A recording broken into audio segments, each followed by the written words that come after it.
That's the end of my story. Thanks for tuning in. Just kidding. It got a whole lot.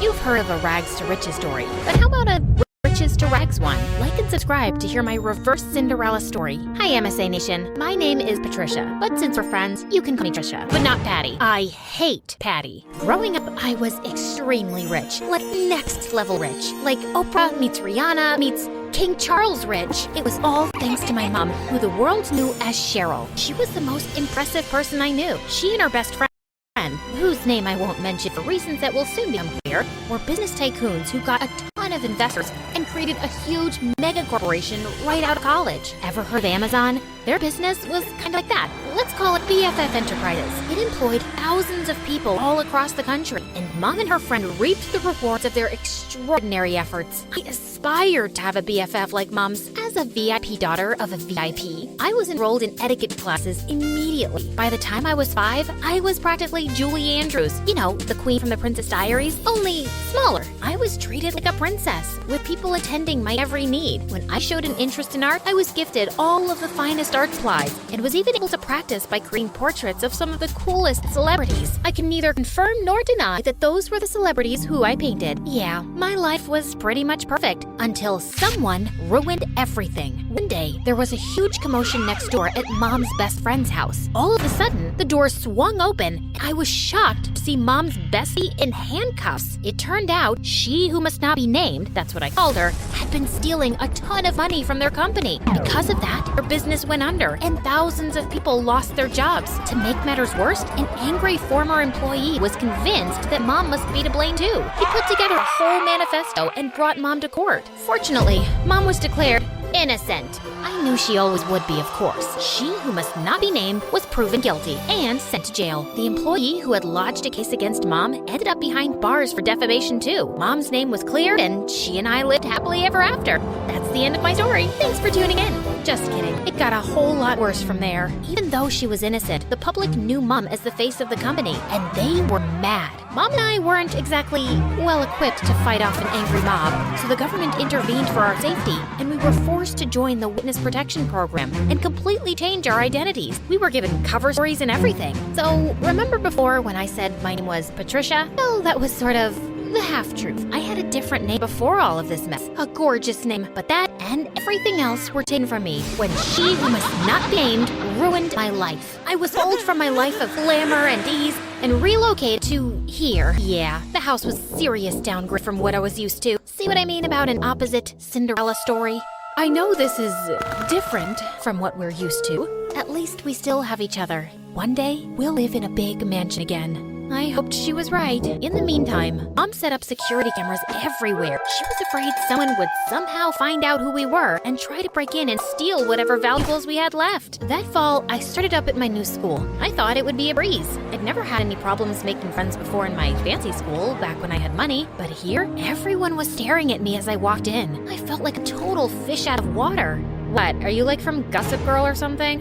It got worse in the classroom. May I use the washroom? Mayhaps the princess would like a peasant to escort her. And even worse than that in the cafeteria. Look, Gossip Girl thinks she's at a royal banquet. Here, have some slop like the rest of us, princess.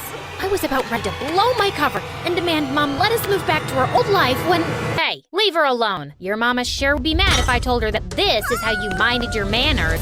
Wow, thank you for that. Don't mention it. Someone has to show you some proper small-town hospitality. I'm Sally. Patricia. Where are you from, Patricia?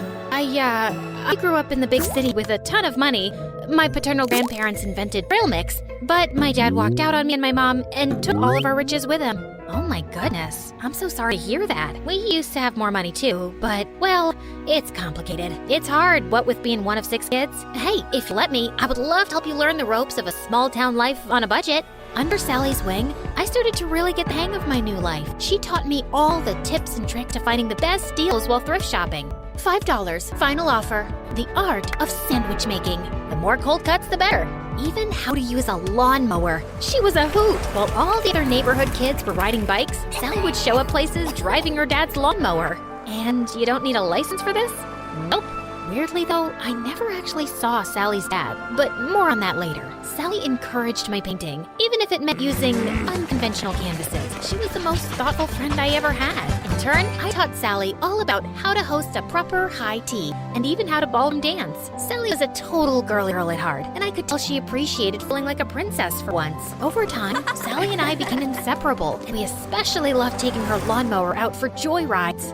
Hey, instead of zooming around town, why don't you put that machine to good use and mow my lawn? I'll throw you $20. $30, final offer. The haggling skills Sally taught me were really coming in handy, and that's how Sally and I started earning some extra cash. In the beginning, we had a handful of customers, mostly our friends' parents, who paid us to mow their lawns and rake their leaves. But then, Sally had a fabulous idea. Trisha, you're such an excellent artist. We should offer painting services too. You can even do customized designs. Oh my gosh, Sally, you're a genius! We showed up to the hardware store, excited to get all the materials we'd need to expand our business, but were shocked when we saw the prices. We were in over our heads. I went home, defeated, but then I thought of someone who just might have some good advice. Janessa, the apple certainly doesn't fall far from the tree. I'd be happy to jumpstart this business for you too. We'll finally have a new way to make money. But first, I want to see your business plan. With Mom's guidance and funding, S&T's Landscaping was born, and with her savvy advertising, our client base expanded quickly. Plus,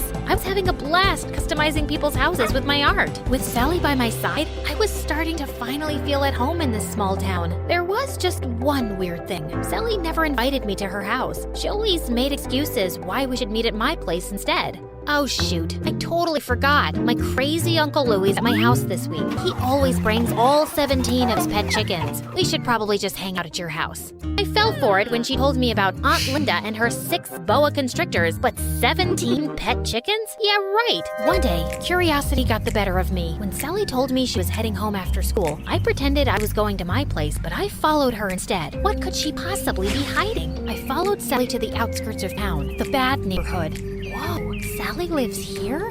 The trailer barely looked big enough to hold a twin bed. How could Sally and her 5 siblings and her parents even fit in there? Just then, I lost my balance and fell to the ground with a huge thud. Trisha? Sally, I can explain. I thought Sally was gonna start screaming at me, but instead, she started crying. I'm sorry I never showed you my home. It's just, well, I was embarrassed of this ugly trailer. My dad used to have an excellent job, and we had a big house and a big yard, but Dad lost his job a few years ago and ended up in jail. Ugh, if it wasn't for BFF Enterprises, we would never be in this mess. He was just trying to stand up to their evil owners, and instead Cheryl hired her cronies to make it look like Dad was lying and put him away. It felt like my stomach had dropped out of my butt. Sally's dad was the angry former employee who'd made a case against Mom. Thank goodness Sally had no idea who Mom and I actually were, thanks to our aliases and dye jobs. But why was she blaming Mom when it was really her dad who put us in this mess? I knew I shouldn't say anything or risk Sally getting suspicious, so I ran home before I put my foot in my mouth. Trisha, wait! Was it something I said? I avoided Sally the rest of the week, which wasn't easy. I felt so conflicted. Sally was my best friend, but she hated my mom and blamed her for her dad being in jail. So, I decided to get Mom's advice. I need to talk to you. Sally's dad is your angry former employee who ended up in jail. Oh, come on now, Trisha. What a strange joke. Why was Mom calling me Trisha? At home, she always called me by my real name. Mom, this is serious. Sally has no idea who I really am, or that you're actually the co-founder of BFF Enterprises. Just then, Sally popped up from behind the couch, and suddenly, Mom's behavior made sense. Sally, it's not, I can't believe this. I thought we were best friends, and all along, your family is why my family is suffering? Sally, please, leave me alone. I don't want to talk to you ever again. I've heard of surprise birthday parties gone wrong, but never this badly. I probably lost my BFF forever. But Mom was more preoccupied that Sally would out us both. What are you doing? Follow her. Make sure she doesn't talk. Do whatever it takes. I hadn't seen Mom this stressed out since the trial. I tried texting, calling, even showing up at Sally's window, but she wouldn't even look at me. I returned home completely hopeless. Did it work? Will she keep quiet? She won't even talk to me. Just then, Mom turned into a fire-breathing dragon. Well, not literally, but I'd never seen her this angry. Then we need to move again, now. But this is her home. Sally is my friend. Some friend. As soon as she talks, I'm going to jail. Mom, what are you talking about? Why would you go to jail? The judge said you were innocent. Of course he did. I bribed him. My business partner and I were both stealing funds from the investors because we deserved more. But unlike me, she was dumb enough to get caught and unwilling to do whatever it took to stay out of jail. And Sally's dad figured it all out and tried to get me behind bars too. But I showed him I am not to be messed with. I couldn't believe it. I was so blinded by all of her generosity over the years. I'd never even once suspected that she could have done anything criminal. And I felt so awful for Sally and her family.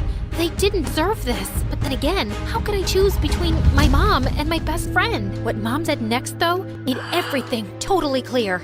You got us into this mess. Now you have to get us out. Me? I'm just a kid. You're the one who was so greedy that you stole money and ruined your company and all of your employees' lives. You even let your own best friend take the fall. You cared so much about money. You forgot about what really matters, friendship.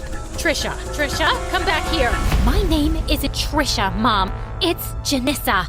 So, let me reintroduce myself. Hi, MSA Nation. My name is actually Janissa. Pretty, right? Okay, back to the action. I grabbed the security cameras on my way out and headed straight to the police station. It had our conversation and Mom's confession recorded. The police took my mom away, and because I had just turned 18 recently, they let me take care of myself. And that night, the story was all over the news. I knew I'd done the right thing, but I'd never felt lonelier. The next morning, I woke up to a knock at the door. Sally, you have to believe me. I didn't know about my mom. She told me everything for the first time yesterday. I can't believe you did that for me, Patricia.